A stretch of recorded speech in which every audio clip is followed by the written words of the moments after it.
Starting, and you're live. Okay, hi and a very good evening, everyone. I am Sharul. Okay, I'm an exercise therapist as well as a certified walk life coach. All right, and today I hope everyone's having a very wonderful evening ahead. Okay, so we are doing our weekly talk. Okay, and I was given the chance to present on hypertension and exercise for tonight's session. All right, so as you guys can see from the below topic, it's silent killer, beware with your conditions. All right. So why is it called a silent killer? All right. Because usually when it comes to hypertension, there is no what you call like a specific symptom. All right. There's no specific signs because in order to know whether you're hypertensive or not is because you have to go to the doctors, or maybe you have your own blood pressure machine and you have to regularly check. All right, so sometimes you may feel like you're okay. All right, and maybe you are not that stressed, but your heart is actually pumping so hard so fast just to spread out the blood through your arteries all around your body. All right. Maybe you feel relaxed, but your heart is really working hard. Okay. It's really pumping just to make sure that your whole body receives enough oxygenated blood. All right. So that is what it's called a silent killer because out of the blue, you never know you're going to be hearing a pop sound, a very loud pop sound that may lead to a pop in your arteries, which is very fatal. Okay, so and it is also the topic about exercise. So in tonight's topic, okay, we will be discussing about, or I will be presenting about hypertension and the exercise itself. All right. So let's go on to the next page. All right. So what is hypertension? Okay. So hypertension is actually a force exerted by circulating blood against the walls of your body's arteries. Okay. So basically, as I said earlier, okay, your heart, it pumps oxygenated blood throughout your body. Okay. And you often hear people say, oh, do a blood pressure test. Okay. What's your BP? What's your BP? Oh, let's say I got 120 over 79. Oh, but what does that mean? Okay, what's the 120? What's the 79 mean? Okay, so basically the 120 or the higher number, okay, when you are, as you can see at the picture down below, there is a blood pressure machine. You can see there's a top number and a bottom number. Okay, so what this number represents, okay, so what these numbers represents is that the top number represents your systolic. Okay, it's a force. It's a measure of the force that your blood. Sorry, that your blood, your sorry, the force of the blood against your ventricle squeezes, pushing the blood out of the heart through your body. So what it means is that the force your heart pumps through your blood vessels throughout your body. Okay, so basically the top number, the higher number, which is the systolic, is the number that represents the force where your heart pumps oxygenated blood throughout your whole body that receives through your other body. Okay, so the bottom number is the diastolic. Okay, the diastolic is the number that represents, okay, when your heart pumps blood through your blood vessels, it expands the blood vessels. Okay, so the diastolic is the number that measures the force that contracts back the blood vessels. All right, and then based on the average of the two properties measured stated in the blood pressure readings is where we get onto the next slide, okay, which is there are a few classifications when it comes to hypertension. All right, so as you can see about the in the table below, there are actually 4 types of classifications which are normal, okay, and then there's prehypertensive, Okay, stage 1 hypertension, as well as the even more severe one, is stage 2. Okay, so I will be explaining what these stages mean and what's the average reading of each of these stages. So for the normal one is we usually have around, sorry, let me just, okay. So the normal one, we usually have around 120 systolic as well as 80 diastolic. Okay, that is the average normal blood pressure of a healthy person. Okay, so for the pre-hypertensive one, it's a bit higher. Okay, measuring at up to 120 to 139 systolic with the diastolic of 80 to 89. All right, this is considered pre-hypertensive where we would usually encourage advise people to start making a change in their lifestyle. Okay, so as a normal one, we would encourage them to maintain whatever they're doing in their lifestyle, or maybe like they could seek for advices on how to be more healthier or how often should they exercise. But in the pre-hypertensive case and below is where we usually straight up recommend what they should do in order to avoid being hypertensive. All right, so for the stage 1 hypertension, you can see it's a lot higher than the pre-hypertensive, being at 140 systolic to 159 systolic, sorry, and then the diastolic is at 90 to 99. This is usually when you go for a check, all right, when you are already at this range, it's usually a bit of a jump scare, all right? These numbers and below, as well as the stage 2 hypertension, 160 above, and the for systolic, and 100 above for the diastolic, it's quite of a jump scare for the doctors, or even maybe your personal trainers, or even your exercise therapists when you're doing your tests, your fitness screening. It's because we know that you are at a hypertensive state.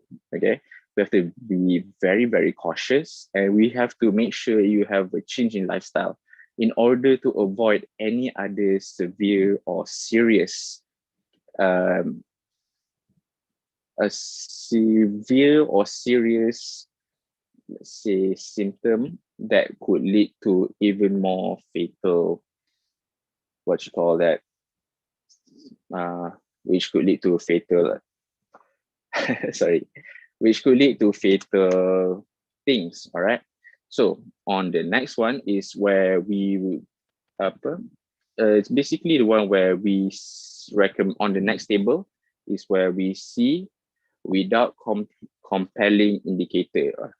All right. So basically this part, as well as the with the compelling indicator on the other part, is where we usually recommend people to start taking either medications which are very, very severe. In other cases, as you can see, those are the types of medications that usually the pharmacist or the doctor would usually understand. Okay. And then going to the next slide. Okay. There are a few factors when revolving around hypertension. Okay. In this case, we have 5, which are genetics, okay, or family history. This could be meaning that at a young age, you could maybe be having hypertension because due to your family history, maybe your mom has hypertension, or maybe your has hypertension. It's usually a genetic thing that passes down if you are not careful in your lifestyle. Okay. So for the number 2 point is poor diet control. All right. So when you're having a very poor diet, okay, you start eating when you're stressed or when you're bored, anything, you start eating. It could lead to the 3rd point, which is obesity, which is also very dangerous to be leading towards hypertension, because when you are in an obesity state, or when you are slightly obese or slightly overweight, okay, this means your body carries more fat. Okay, your body carries more fat cells, which could potentially be clogging your blood vessels or your arteries, okay, making it harder for your heart to pump blood throughout your body. All right, so when it becomes hard, that's why your blood pressure arises. Okay, when your blood pressure is when your vessels, your blood vessels is covered by fats around, Okay, it's making the pathway more smaller, making your heart to pump even harder to make sure the blood flows through your body smoothly. All right. So that's why poor dieting could lead to the third one, and then is physical inactivity for the fourth point. Okay, so when you are inactive, you start feeling more tired. So it makes your heart, when you are doing physical activity, you feel more healthy. Okay, you are working your heart. So when you are physically inactive, your heart isn't as fit or as healthy as it should be. Okay, so when it's not as healthy as it should be, it's starting to become weak. So when it's becoming weaker, it's making your heart um pump even more harder. Okay, your blood vessels is already clogged, or maybe like it's harder because of the fat around it. And then with a weaker heart, it's harder to, it's using more force to pump. Okay, okay, so it's basically your blood vessels are filled. Okay, and then your heart is slightly weaker, not as strong as it should be, so it's making the job even harder. Okay, and then lastly is poor medical treatment. Okay, so in this case, it's usually when for people who already have hypertension. Okay, so maybe by this is like you already supposed to be having X dosage on X medication, all right? But instead of taking, the doctor advises you to take 2 pills, all right? But instead you take only one. So the dosage is not as strong as it should be to actually lower your blood pressure, all right? So those are the factors. And moving on to the next slide, okay, which are how exercise affects hypertension. Right, so it's a no-brainer. Okay, it's a straight up out of the box question. It's pretty straightforward that when you exercise, it reduces your body fat, which cleanses the blood vessels. All right, so as I said before, when you are slightly obese or overweight, okay, that your blood vessels tend to have some fat cells around it. Okay, so when you exercise, you reduce your body weight. Okay, you reduce your fat percentage. Okay, you reduce your body fat. It's also reducing the body fat in your blood vessels itself. Right, so it does making it a lot easier for your heart to pump blood through your blood vessels through your whole body. So the next one is production of nitric acid, which relaxes the blood. So what is nitric acid outside? Okay, nitric oxide. So it's basically a type of substance that your body produces when you are exercising. All right. So what it does is that it lubricates the blood vessels. Okay. So that your blood, your oxygenated blood, flows easily and smoothly through your blood vessels. All right. And then for the next one is increase the lumen diameter. So when you are exercising, okay, you are really making your blood vessels at work. Okay, so when you exercise, you pump blood to that muscle, so it's begin to stretch. All right, thus increasing the blood vessels, making it easier for blood to flow. All right, and then the next one is decreases norepinephrine. Sorry, norepinephrine levels. All right, so what is this norepinephrine levels? Okay, it's a type of hormone that increases your heart rate. Okay, or it increases, yeah, basically your heart rate. Okay, so it's a type of hormone that increases your heart rate, and it is decreasing because when you are exercising, you are releasing this nitric oxide, which counteracts with this norepinephrine. All right, so lastly is the blood vessels become less stiff. All right, so when you exercise, your blood vessels become smoother because you are actually making sure your heart is pumping blood with the nitric oxide smoothly throughout your body. In your blood vessels, it becomes something, it's more or less like imagine like a rubber band. Okay, when you leave it at B, it becomes stiff and then it easily breaks. So it's more or less the same concept with the blood vessels. It's elastic. All right. So when it's keep on moving, it becomes less stiff. All right. So how does the exercise progression would be is that, okay, the frequency of the exercise, we would recommend you to do 3 to 5 days per week for 30 to 60 minutes. All right. So when it comes to exercise, it does not mean that your typical house chores cleaning is included. All right. So when it comes to exercise, it's something that you dedicate your time to do to move your voluntary muscles. All right. So for example, your intensity would be moderate. Okay. Since you are hypertensive, we wouldn't want you to be doing a very high intensity workout. All right. So when you are doing a very high intensity, your heart is already struggling to exit more force. So we don't want to exit with even more, but instead, we just want it to be at a moderate state.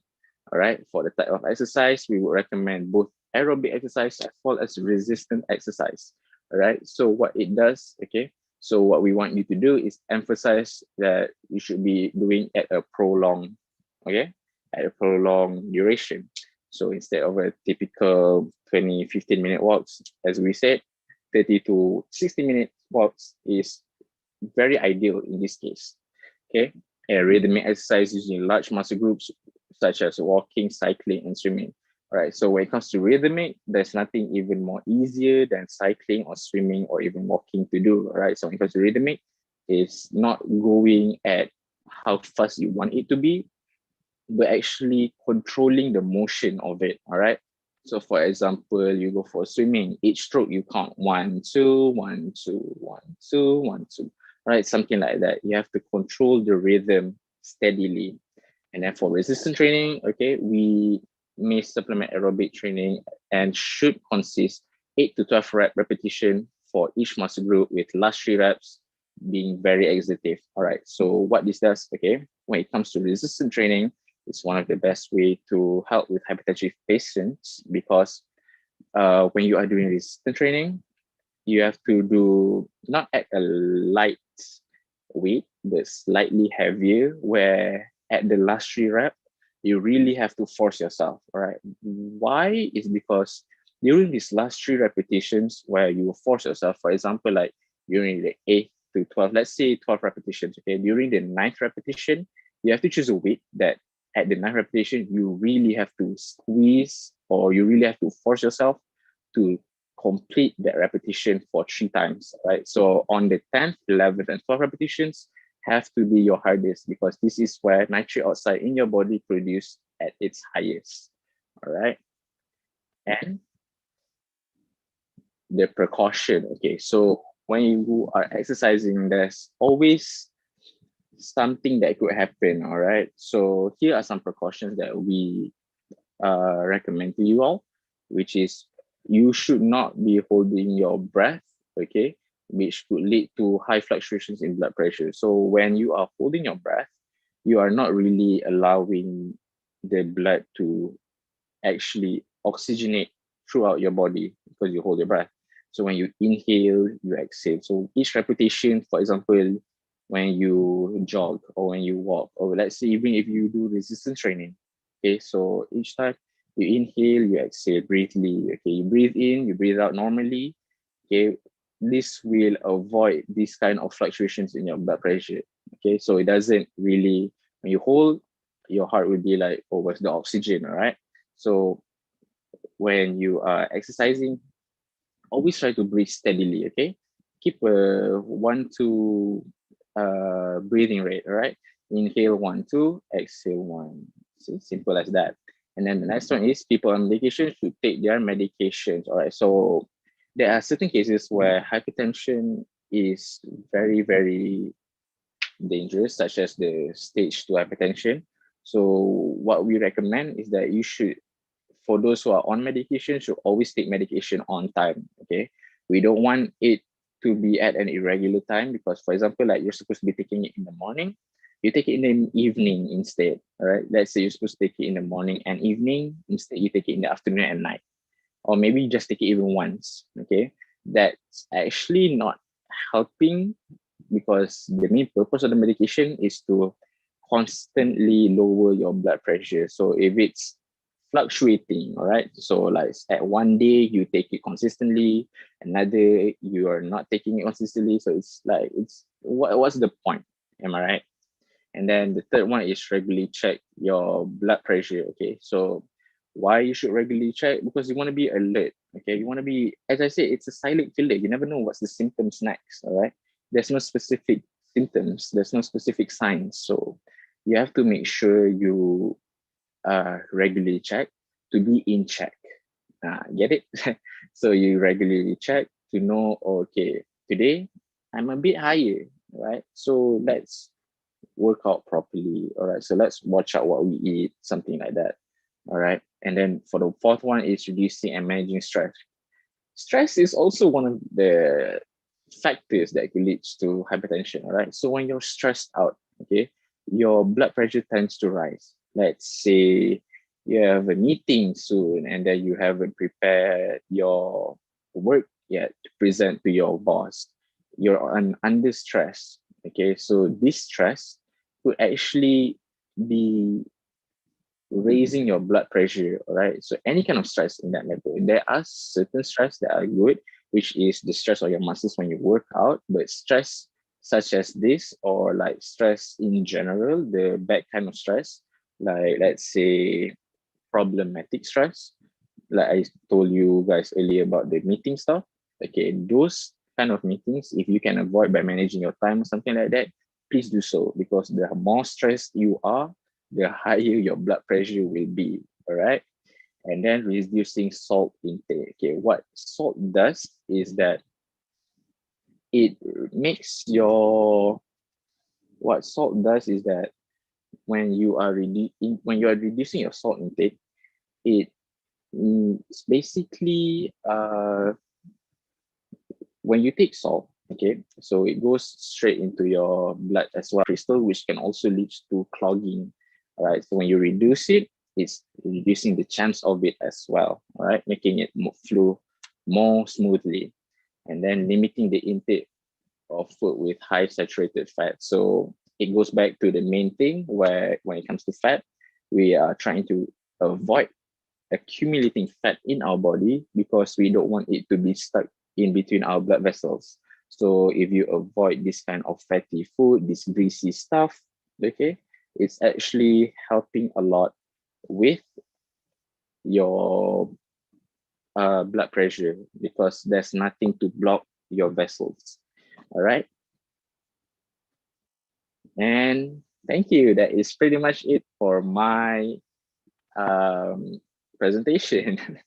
So if you guys have any question below, please do type down in the chat box below and we will go through them shortly in the short Q&A session. All right. Let me just stop my share screen for a while.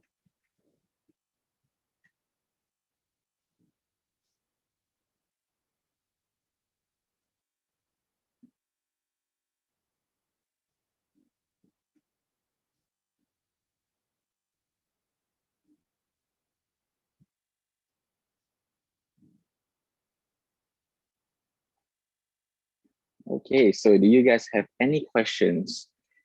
Okay, let's check the chat box below. Okay, hi. For those who say hello, hi.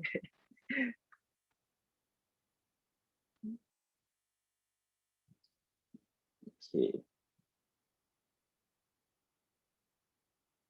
All right. If you are taking medication now, yes, you should exercise. Okay. You when you are taking medication, you should not stop when you are taking the medication. Two, there is no harm in taking when doing exercise when you are on medication. All right. So it actually helps a lot. It actually helps the process a lot faster and smoother. All right. So when you are on medication and then you exercise, it's like a added benefit. All right. Let's see here.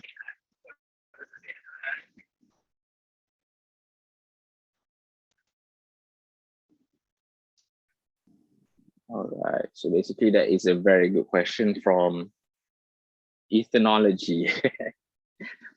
So it's basically you are adding benefit when you are exercising. One with you are already decreasing your blood pressure with your medication.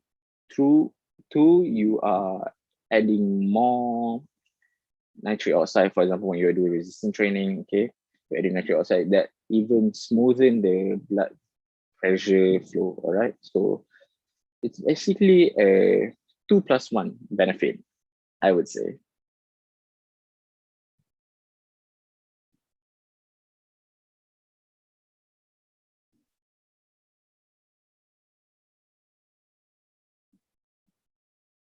Okay.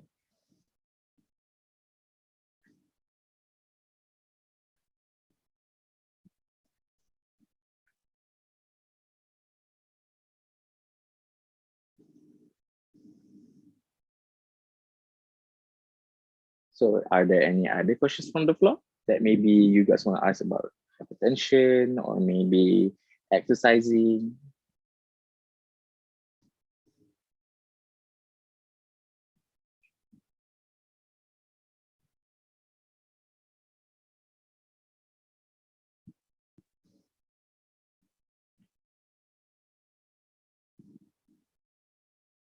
All right, my pleasure, Ethan. Thank you for the very good question.